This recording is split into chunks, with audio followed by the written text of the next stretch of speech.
Welcome back, ladies and gentlemen. It's the Intel Extreme Masters Katowice, and we do have a new desk. It's going to be Maynard. It's going to be the Muslim.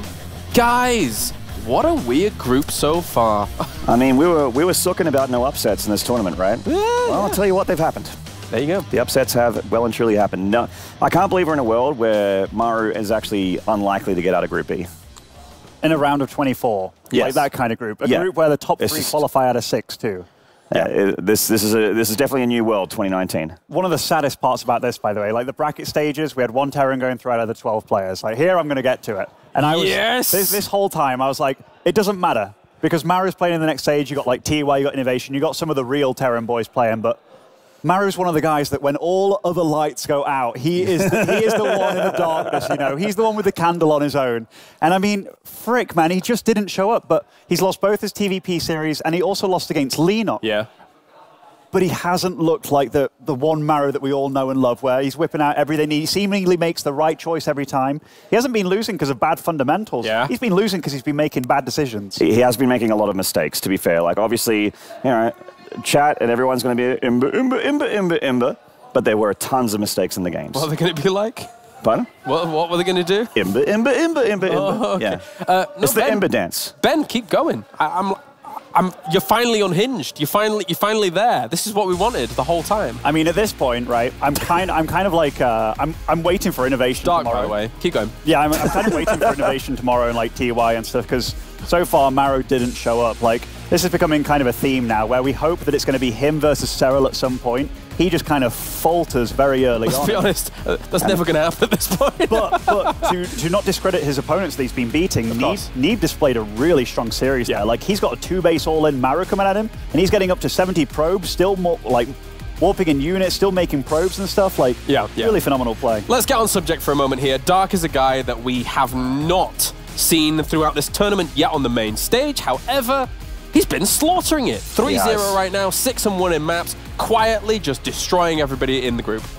And also, he is up against Neeb right now, and Dark does not respect foreigners, including God Emperor Cyril himself. And then we all know what happens there. Yes, history has denoted that that perhaps his respect should be here by now. But I can tell you that when he sees a non-Korean, you know, coming up in this group, he's just like, okay, here we go. Yeah. Ben, your thoughts on Dark? Dark's really good. He's really scary. Just leave it at that. He's one of the guys that like totally disrespects foreigners, it feels like, in his interviews. Definitely does. And when you're so confident, that really shows in your play. Like, he'll make a lot of very ballsy decisions that you're like, is this going to work? Of course it's going to work. It's Dark. He doesn't fear his opponent. He doesn't even respect his opponent, which you kind of should do a lot of the time. The only guy that's really kind of slammed him down recently is Cyril, which even then he's kind of like, oh, Cyril, yeah, I'm better than him still, which is kind of weird now. Yeah, it is. It's a little strange, but I mean, he's definitely feeling, and I'm also agreeing with Dark, that he would be favored here against Neeb. Right. Neeb's PvZ is beastly. It's incredible.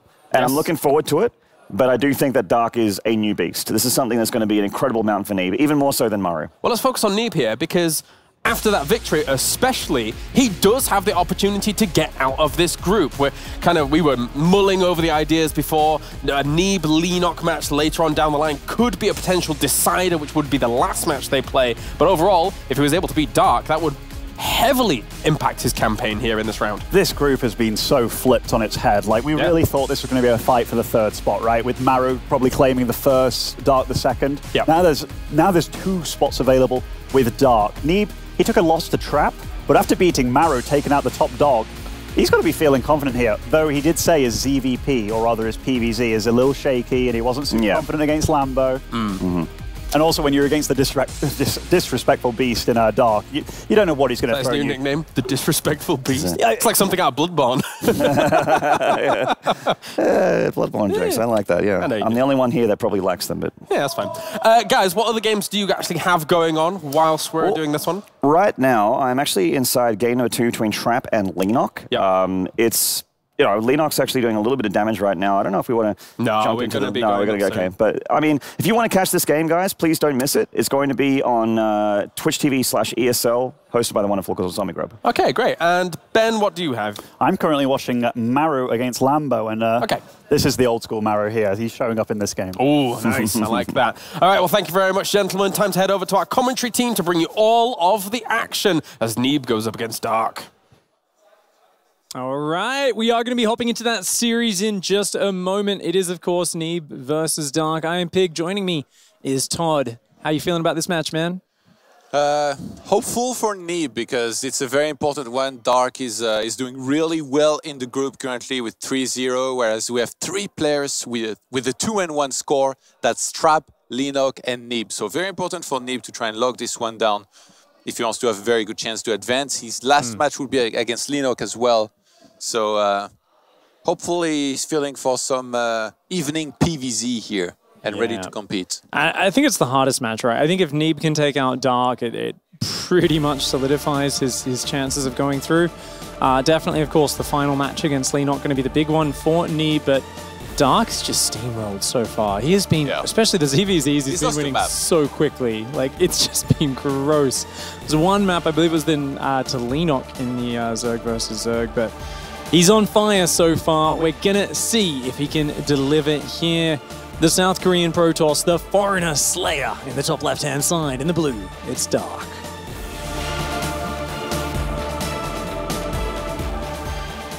His opponent in the red representing Ting, it is Neeb. With the early game scout already, and the pylon on the ramp wants to know what's going on and block that hatchery as well. I think he's going to be able to do just that. Of course, Dark representing Gosu Crew. Teammates with Classico unfortunately couldn't make it down to this one, the runner-up from last year's championship. Dark is going to run into that probe block on the low ground and going to try and bully that probe on out of there. Indeed, nope, just going to hop down to the third base. Go for the 19 hatchery. But Neeb already with a slight disruption. Neeb loves the ability to disrupt his opponent. It's usually either he's doing something very pointed to get in his opponent's face, or he's cutting a corner and being a little bit greedy back at home. Yeah, I like that by Dark a lot though. You know, like a lot of players, they would get stubborn, they would try to remove the probe, and then that's when the pylon goes down and you've wasted a lot of time. He recognized that Neeb invested a lot in this and he's going to be losing minerals by going across the map this early and having a probe that's idle there. It's like, you know what, I'll just make my hatchery elsewhere and not bother with this. That's interesting. Cybercore before Nexus here for Neeb. What are you thinking? Ooh, I'm thinking about different gateway timings that can come, but usually, I mean, this is such a telling of itself. The other thing you can do, of course, is if there was an earlier gas, I'd be thinking faster oracles. It could just be for a quick double adept, get a bit of momentum going. He's forced the third base a little bit further away from the main. So it's not the biggest change to the build. If you're like, nah, we'll just get the adepts in there about 20 seconds earlier, be a bit more annoying, and otherwise play the exact same way as I would. And Neeb, as I said, he does like to get underneath his opponent's skin. So usually if he's going for the hatch block, he gets that, forces the third. He's usually got a few series of kind of follow-up little adjustments that can take advantage of the scenario. And the chrono boost on the first adept, I wouldn't be surprised to see a second chrono boost going down as the second adept starts up now as well. Yeah, because usually, like Lynx, they won't have speed coming anytime soon here. He knows that, so if Neeb heads towards the natural base, sees where the Lynx are, and then goes for the other base where they're not, that would be very dangerous for whatever drones are there. Obviously, whatever Queen is there would be able to attack, but that's not enough to really do a lot of damage onto those adepts to really get rid of them. Stargate has been spotted, but the adepts are already here, and it does. Notice how it tries to hug these drones to stop them hopping into a spore crawler.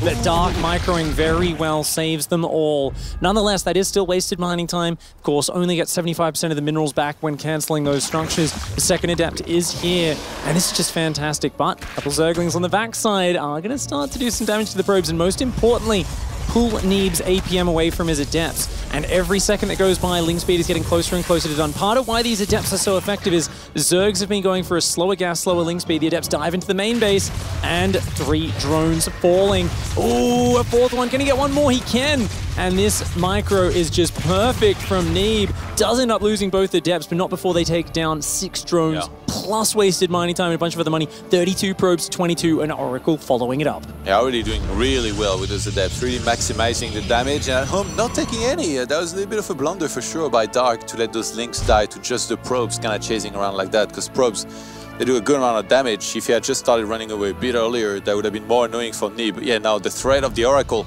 because I started flying across the map, and we've got 2 spores on the way. And I mean, links by themselves here, unless Neeb does something crazy like open up this wall, they shouldn't be able to do anything. And it's a beautiful wall. It's got a nice thick choke point. Oracle's going to come in, be greeted by those 2 queens, and just back off for now. Remember, the Oracle doesn't need to do big damage, but with these bases spread the way they are, the Oracles want to keep coming in between the bases, trying to catch those drones rallying from one to another. So it's going to keep coming in, does find a base here with no queen zoning around the edges, and is very aware of the scenario. Seeing a lot of drones, Neeb knows that Dark is just macroing on up. No Ling floods or anything coming his way. Dark didn't anticipate getting supply blocked here, even though his Overlord was being attacked for a while. So he's actually going to be on a 54 out of 50. He started only 1 single Overlord for a long time. So now he goes up to 58, and again he's stuck for a while. So he has to start a bunch more Overlords. That's really going to slow his economy down a lot here. 41 workers to 44. He cannot wait to build up that worker count here. Leaving that Oracle in the open takes some damage, can't do the normal harassment. Normally you'd want to dive on a base, let the Phoenix pick up a queen, tank a few Spore Crawler shots, and then the Oracle gets some kills. Neeb's digging for it in the main base now, and it's the stasis trap, but goes back a bit too early. 4 drones do get trapped. Bit of a blunder there from Dark. Nonetheless, not game-ending damage. You get those drones back to mining in a minute or so. Dark's already powered back up to 50 workers, which is beautiful. He actually left a bunch of Overlords like this out of position. There is one like bottom right under this, like where the Phoenix is. Yeah, there's a few of them on the map that Phoenix could find, and the Prism's coming across the map now. 6 gateways, I believe, we're going up to. I don't think it's a full 8, but even just 6 gateways is awesome. Zerglings do deny the 3rd base for now, but Neeb's going to be committing pretty hard to this pressure. The Roach Warren's just finished. Dark has an insane worker count of 62. He just needs to hold down that Roach Key. Dark's mechanics solid as ever. The quick 3rd hatchery allowing him to rebound from the early harassment damage from the Adepts. The Oracles really have not found anything as of yet. And here we go, 2 Archons coming in. Charge is almost done. The Gateway's finishing up and transforming into Warp Gates back at home. Okay, spots the Overlord now. That's going to go down once again. And Neeb, in a lot of these PvZs, it feels like units loss-wise, he kills a lot and doesn't lose a whole lot in the early game. Always really good with that. Lots of queens, lots of roaches. I think that's going to tell Neeb that he does not want to be warping in Zealots. I think we need Immortals to queue up right now at home, but Neeb slightly supply blocked, and he's going to commit to it nonetheless. That's a bit off. No. Trying to get rid of the Crypt Tumor by attacking his own Archon here so that the splash would get that. Fancy. He's going to go for the Revelation. Yeah, that's the way to do it. Do we see the units last time? Not bad.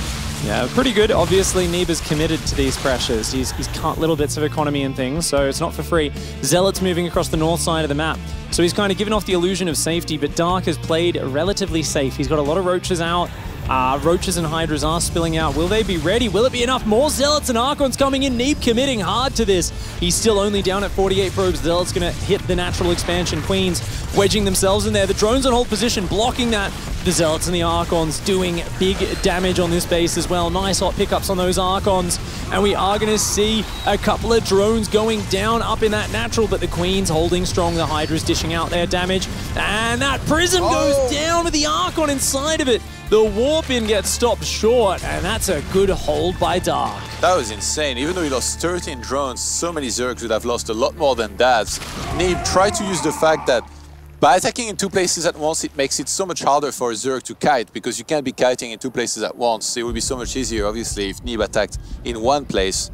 But Dark, the drone pull on the expansion, really kind of what saved him there and prevented more damage from happening. And now he's on the counter-attack. As we take a look here onto his vision, he's got a lot of roaches, Pig here. There you go, this is your time. Storm's not quite done just yet.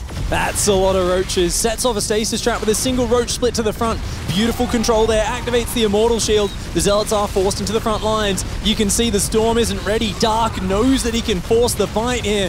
And that is some beautiful micro, keeping those roaches spread a little bit against the Archons, but also making sure he focuses down those Zealots. The High Templar going down. Neeb just does not have the defense. Storm finally kicks in at the last second, but there's no support for it. A Phoenix desperately lifting a Hydra. The Oracle turning on its laser beam, but the probe line has been cleared up.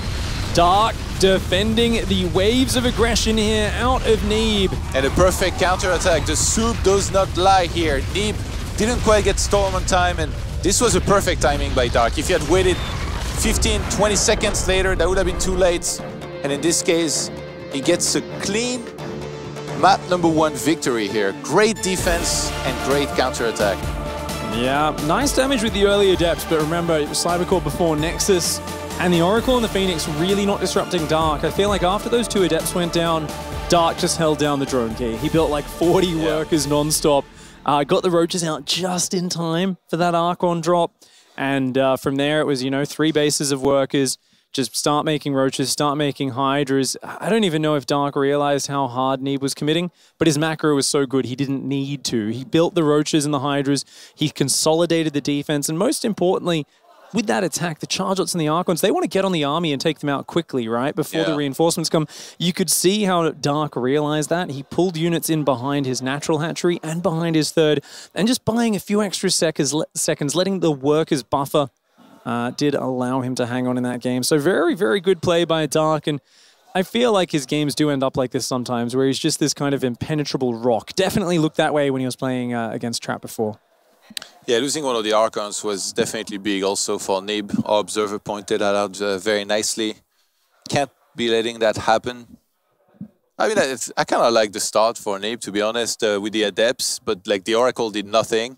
It got across the map and lost all of its shield just by spotting that there was 2 queens there, so that was definitely a little bit unusual, especially considering like on the Expo, that was like where the natural, that's where Dark was the least defended. I think if the Oracle had gone there, that could have done more, but obviously easy to say from the caster's chair where you see the entire map. Yeah, those queens have got long range. A moment of inattention, you lose all your shields, you're forced to disengage. And the follow-up, it was pretty good from Neeb, wasn't quite enough. It's always a big commitment if you go for that 6 or 8 gateway. Charge-Lot Archon timing attack, he cut probes to make it happen, and it was not able to break the defenses of this man over here in the right-hand side, the Blue Zerg. He is Dark. Currently 7-1 in maps. His opponent is America's Hope in the Reds, playing Protoss. It is Neeb.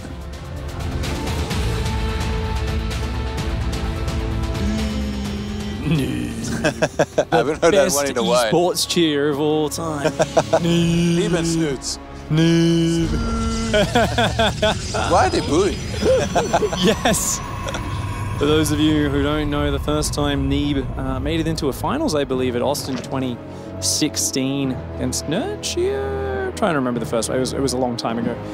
The crowd, obviously showing their affection, decided to cheer Neeb, and through the audio on the stream, it sounded a lot like booing. But this guy, he's you know, he's blazed a trail, I think, for a lot of young American pro gamers, especially. Neeb was the first player to win a tournament in Korea, the Casper Cup in 2016. Since what, 2001 or something like that? Yeah, I mean, I feel like players like Cyril and Neeb are so inspirational because, you know, they didn't start playing the game and immediately they were the best. You know, it took them a while to reach the top. Many years of grinding, yeah. Yeah, they come from different regions of the world. Like in Cyril's case, you know, he's even like almost, I want to say, you know, isolated from like a big civilization. Like, right, he's not living in a big city or anything.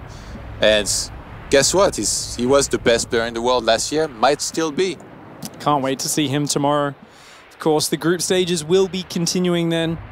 Here we are getting towards the tail end of Group B. Dark leading the group right now at 3-0. 7 map wins, 1 loss. And once again with a quick third hatchery. One of the builds he pioneered in the early days of Legacy of the Void a couple of years ago. And definitely something which is very popular at this point. Now, Neeb did open up with a gas first. So that means he can go straight into a much quicker tech. It looks like, interestingly enough, it's going to be a Twilight. Okay, fascinating. Hey, he doesn't have a Stalker to punish that Overlord Scout here. I mean, he starts that now, but...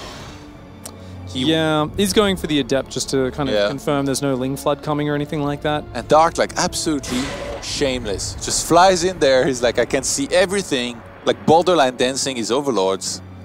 Just really letting Neeb know he's gonna be on point with the scouting. He's gonna know what's coming and almost, you know, whispering in his ear, "I'm ready." Yeah, it's a frustrating experience for a lot of Protoss players. This Stalker is going to have something to say at least about this Overlord in the main. That one's going to go down. The one in the natural, of course, can retreat to the high ground. And there is a robotics facility on the way, so definitely looks like we are going to be seeing a Archon drop out of Neeb, but distracted by this Zergling, that DT Shrine is slightly delayed. Fun fact, most Protosses will lose 3 probes to this harass. I would lose 6. Yeah. Or more. If I was playing Dark, at least 6. A Dark Shrine actually going down here. Yeah. From Neeb. It's not going to be that early though. I feel like we can probably warp in about 4:45. Not the fastest DT warp in. I think even though he did a good job with that Adept, it was a little bit annoying. The combination of that, microing the Stalker against the Overlord and the probes against the Zerglings, definitely a slight delay there for Neeb. So not the crispest Archon drop. Now we've seen Stats doing this a lot lately. One of the best PvZ players in the world. He likes to go and do the double Warp Prism version, where he'll make a second Warp Prism immediately after, and he'll be dropping Archons in 2 locations, then group those up, start dropping 4 Archons. It's this really irritating harassment to deal with. However, on this map, there's not a lot of dead space around the back, so your Warp Prism can't really go around and kind of move from base to base. That is why I feel we don't see it as often here on Automaton. Especially like the natural, like if you go there, you're kind of stuck there and the Queens are going to corner the Warp Prism, make sure they don't let it escape. You're going to Spores ready on time against this, but obviously Archons can still splash drones real quick. I mean, Dark has just been so good defensively, it's almost discouraging, you know, right, when you play against him. Zerglings here spotting the DTs. They are going to warp into Archons. And this is, really not hitting the fastest possible timing. So he's going straight into observers behind it. He's going to be probing up. And one of the big problems with this build order that a lot of Protoss players said is if you don't do big damage with the Archon drop, the Roach counterattack can be deadly. It can be devastating. If the Zerg just defends, goes up to 60 workers, masses Roaches and Ravages, it's very hard to hang on to your third base. So curious to see how this one unfolds and what the follow-up is for both players. Yeah, there's not that many Roaches there. Yet, I'm surprised he didn't quite dive more for the drones before picking up and evacuating, losing a lot of the shields here on one of the Archons, so already gonna have to be careful. The Queens were ready in the main base, so a good guess by Neeb to actually go for the third base. Able to do a little bit of damage here, supply blocking Dark yet again, 45 drones to 47 probes. It's going to take a solid minute to recharge the shields on those Archons, but I like the adjustment here from Neeb. He went straight into chrono boosting Archons. I was talking about the idea of a Roach counterattack being scary. Guess what? 4 sentries at home, already halfway through his second Immortal, and it's going to be the Spire reaction from Dark.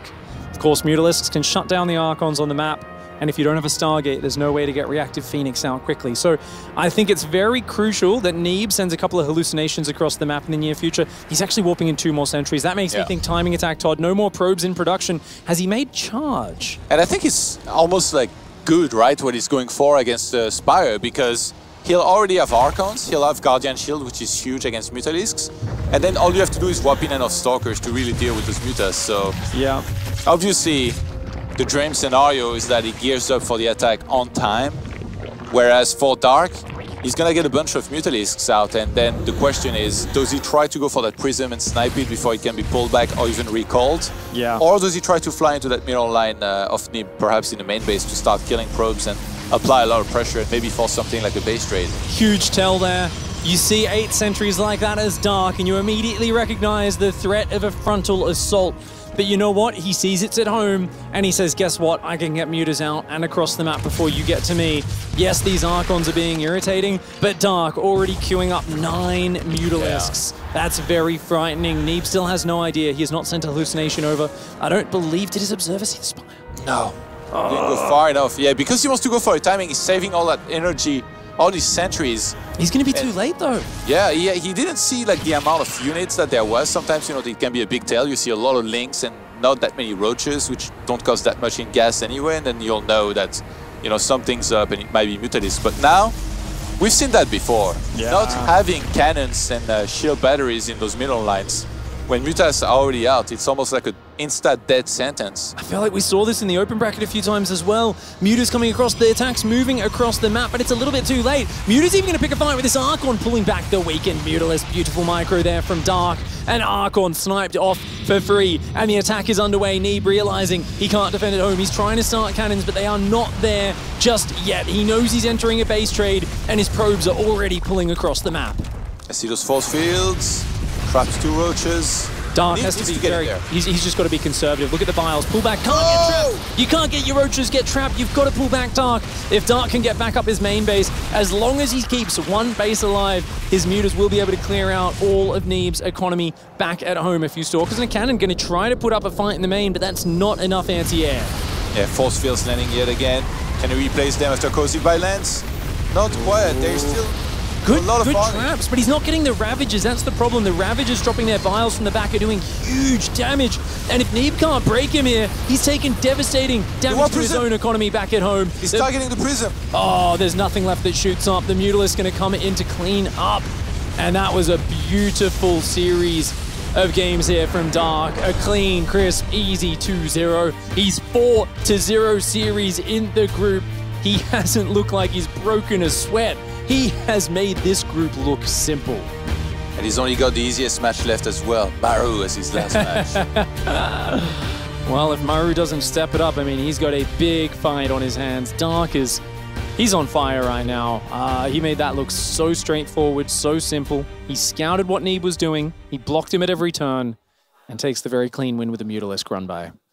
Yeah, and again, it's one of those things where it's very easy to say sitting from the caster's desk and seeing the entire map, but one single hallucinated Phoenix to spot that Spire in the game would have been very different. Neeb would have been able to make some shield batteries, some cannons sometime, and then it just has to assemble, you know, let's say like 150 supply, go for the attack, and that would have been totally fine, and he might have just won. But alas, it wasn't meant to be. We're going to head to a break, and when we come back, we'll hear from the man himself, Dark.